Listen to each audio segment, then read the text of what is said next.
John Kerry has said his vote for the war, in retrospect, was a mistake. Here's a guy you wanted and pushed heavily and expensively to get elected. Didn't work out. Now he says it's a mistake. What do you think of someone who says, mistake? Oh, you know, this is the thing that we have to learn, that we are fallible. And we make mistakes. So he wants to get us out. And if we make mistakes, we have to admit our mistakes. And I think what we have done and the way we have done it was a mistake.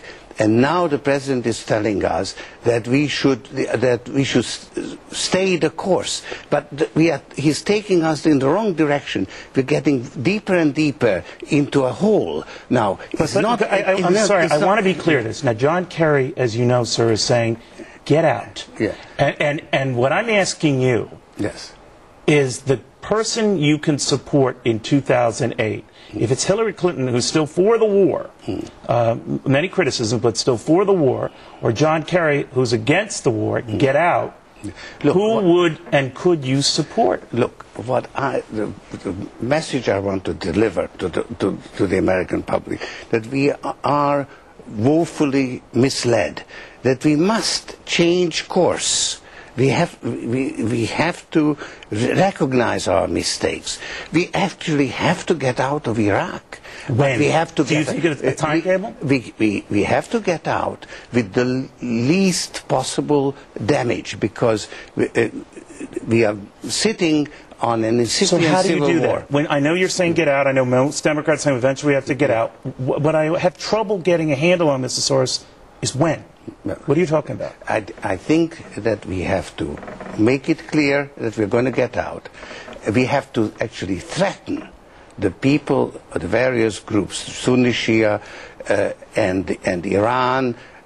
We have to threaten them that we are going to get out. And therefore they need to agree to some formula that will enable Iraq to live without civil war. Could you support Hillary Clinton? Of course, I'd be delighted to see even with her position being in Iraq. I think that she also admits that it was a mistake. I think.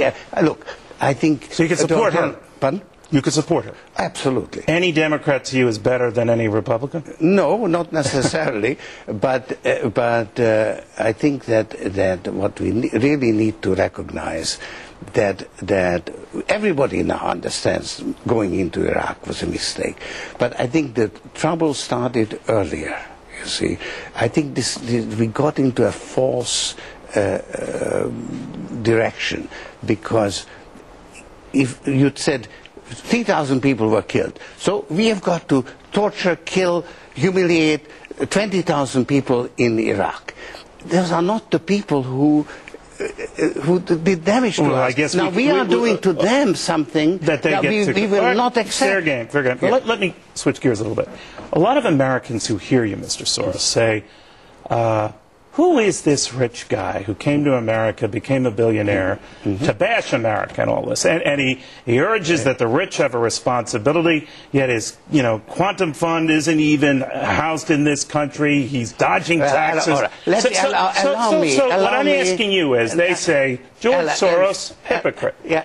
Allow me to tell you just a little bit about myself, okay? I was born in Hungary. I've suffered through Nazi occupation, communist occupation. I left the country. I was a student. I adopted this idea of an open democratic society as something worth fighting for.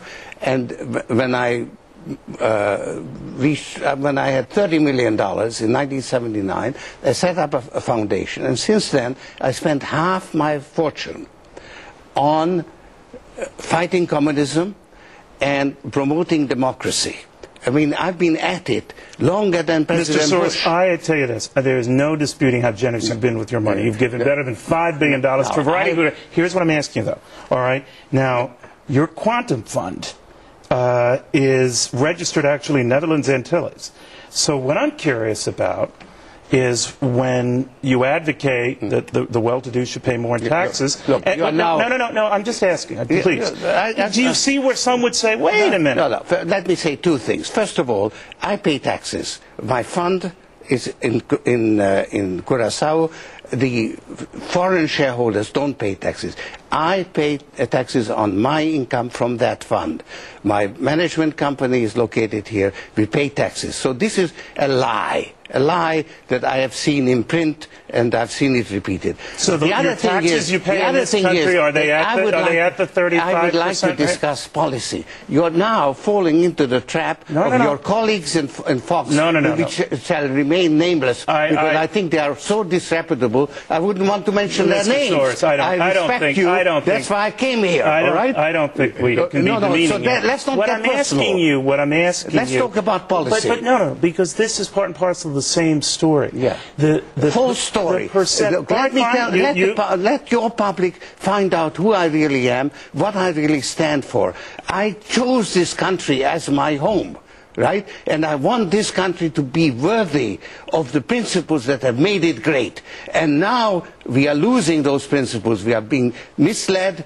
We need to correct it. You mentioned that personalities of this network. You meant Bill O'Reilly. Of course I meant Bill O'Reilly, but I really consider him disreputable. Well, you don't like him at all? No, I think that he uses methods that I find unacceptable. That's why I wouldn't go on his show.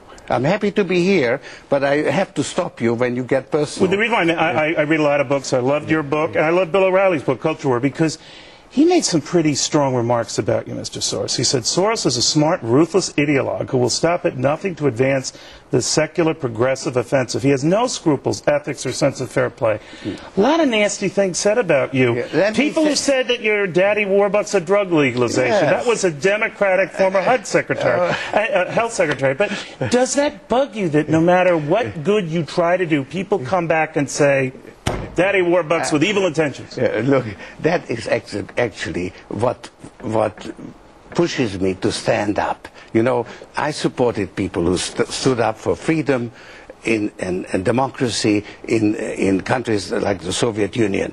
And when I see that the principles of open society are undermined by people like O'Reilly with his methods, then I feel that I've got to stand up. So the more he insults me, the more I will stand up against it, because he is using a remarkable trick. You know, he comes straight out of George Orwell, who wrote a book, 1984, you know, Newspeak, that you say the opposite of what you mean. So you're not a fan? What? You're not a fan. No, if we were to offer you, for example, Factor Gear, you'd say no. Let me talk a little finally about the economy. I know you see a slowdown coming, Mr. Soros. Many agree with you. But is the slowdown you see coming next year a recession or worse? A housing bubble that bursts or worse? That actually is the $64 question.